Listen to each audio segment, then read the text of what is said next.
So we just need to prepare for spring and get folks active now. And we need to be doing outreach in the senior communities and talking to our doctors about getting involved with cancer and Alzheimer's.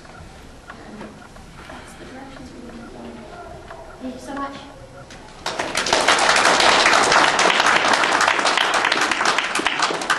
Remember, it's not who we support, it's how we support. We should be supporting as much as we can. There's a lot of battles out there, and we don't have to just pick one. There's plenty of them to go. The biggest problem that we face in this industry is compliance. Having clear, definite rules to work by is what we'd all like to really have to be able to help these patients with. There's no question about it. And we don't have that at this point. We need to start developing some kinds of ideas for coming up with definite ways of compliance. One of the issues for setting standards as an industry and as an association is because if we go to a senator or a representative and say, "Hi, I represent 50 groups," or "Hi, I represent one," it makes a huge, huge difference when we go for those kinds of compliance issues.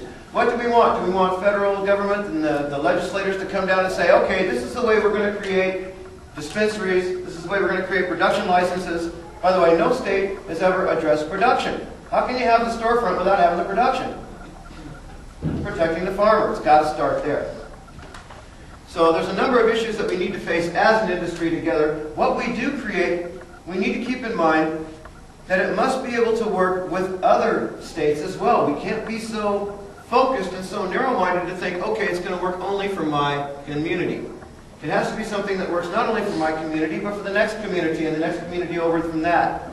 From that community to another community in another state, because we expect fully to be able to integrating this with the entire United States, not just Oregon. So keep those kinds of things in mind as we're creating solutions for the future. We really believe in associating through conferencing and working together. One of the first proposals that we'd like to make tonight is to create a hotline, to have individuals from each organization find someone responsible in their organization that can be a call person. So if there's ever an issue with one of these clubs or organizations or that they know of, that they can call someone else, and that person can call someone else, and that person can call someone else, and we can be more informed as a community, to be able to be more aware of what's actually going on instead of hearing it through the Oregonian or the local state police or the local official.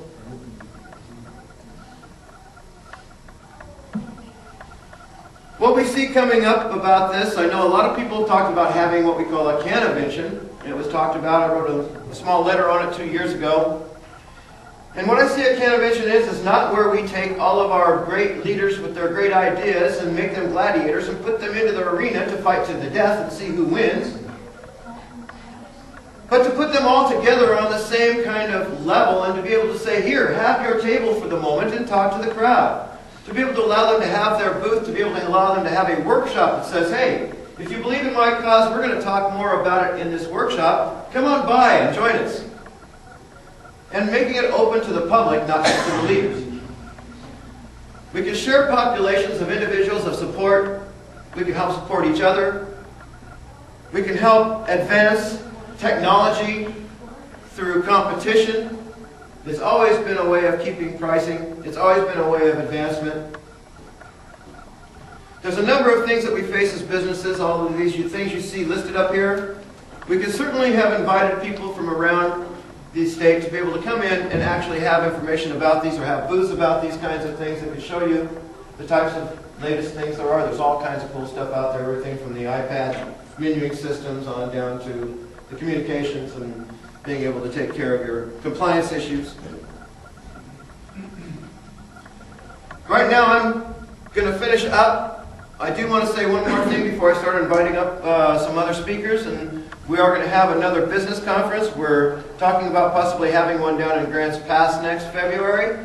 We'll be, stay tuned. We are going to want to be putting some more of these together. We are going to be putting many of these together throughout the year. The next one we hope to make more of a convention where we can actually have some booths and to be able to have some breakout work sessions and to have some other political groups more actively involved and so forth. But we're breaking the ice and saying, hey, stepping up to the plate, saying, hey, we need to do this as a business community the whole thing has changed. It used to be that our whole entire industry here in Oregon was rather run by nonprofit groups who were the old traditional nonprofits. Bless their heart, we still need them. But now that there's so much entrepreneurial stuff going on, and now that we're actually building businesses, it's up to the business community and the entrepreneurs here to stand up and to start taking this into their hands and saying, this is where we need to form it. When it comes down to the legislators creating the next law, we want to be invited to the table to say, this is the way works best for us. We have some experience at this, as opposed to going in and fighting against the rules that they want to put on against us that don't work. So hopefully we can develop this up as we go forward and hold them in different locations in the state. We will be holding another one here at this hotel, probably a larger version, so that we will have breakout rooms. Right now I'm going to call up some speakers, and we're going to start with Anna from Sensible Oregon.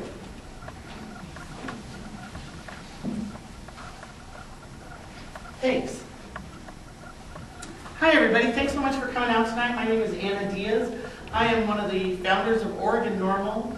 I work with Madeline Martinez at the world famous Cannabis Cafe as her assistant, and I'm the campaign manager for Sensible Oregon and the 2011 recipient of the Pauline Sabin Award given by National Normal for Women in Leadership in the Cannabis Movement. And I'm here today not really to talk about medical marijuana, but to talk about Sensible Oregon, which is a proposed ballot initiative to end cannabis prohibition for all adults. It would keep the OMMP program in place, and the legislature would have until 2014 to come up with rules and regulations for how cannabis would be taxed and regulated, giving the public, you, me, and all of us, a voice in how that would be set up. Of the 3 legalization initiatives that are out there making their rounds, we are certainly the underdog. We don't have any big funders. I think we have $275 in the bank, and we don't have our first 1,000 signatures turned in as yet. That said, I do believe that we have the most viable of the 3 initiatives, because it's only 6 pages long as opposed to the OCTA, which is about 30 pages long. It doesn't go into the detail of how cannabis will be taxed and regulated. It gives the legislature and the public the opportunity to make those decisions, which I think are very important.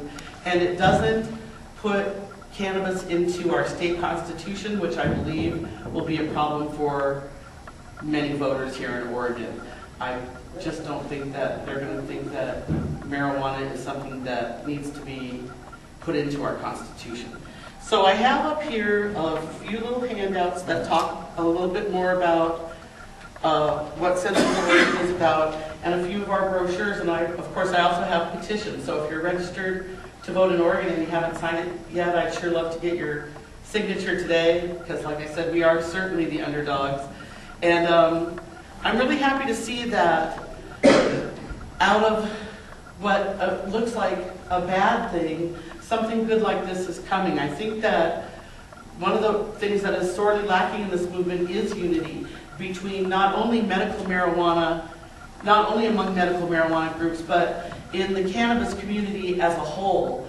I know that with the clubs going the way that they're going, there's a lot of competition among each other, and while that's healthy as far as capitalism goes, it doesn't really help our community a whole lot. And that's another reason why I'm here too, is because I wanted to let people know that as one of the founders of Oregon Normal, and as a member of the Normal Women's Alliance, and as somebody who spends a lot of time at the world famous Cannabis Cafe, I'm in a position where I can speak to large groups of people who maybe aren't here and talk to them about the unity that I believe is so important. So I hope you'll sign our petition, get some more information, and thanks so much for your time.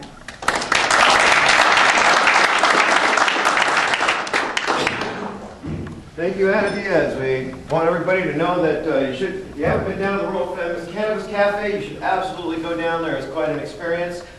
And definitely get out there and sign that petition. Remember, you can sign these petitions more than one petition. Just because you don't like the other guy as much doesn't mean you can't sign his petition as well if you think he's headed a correct direction.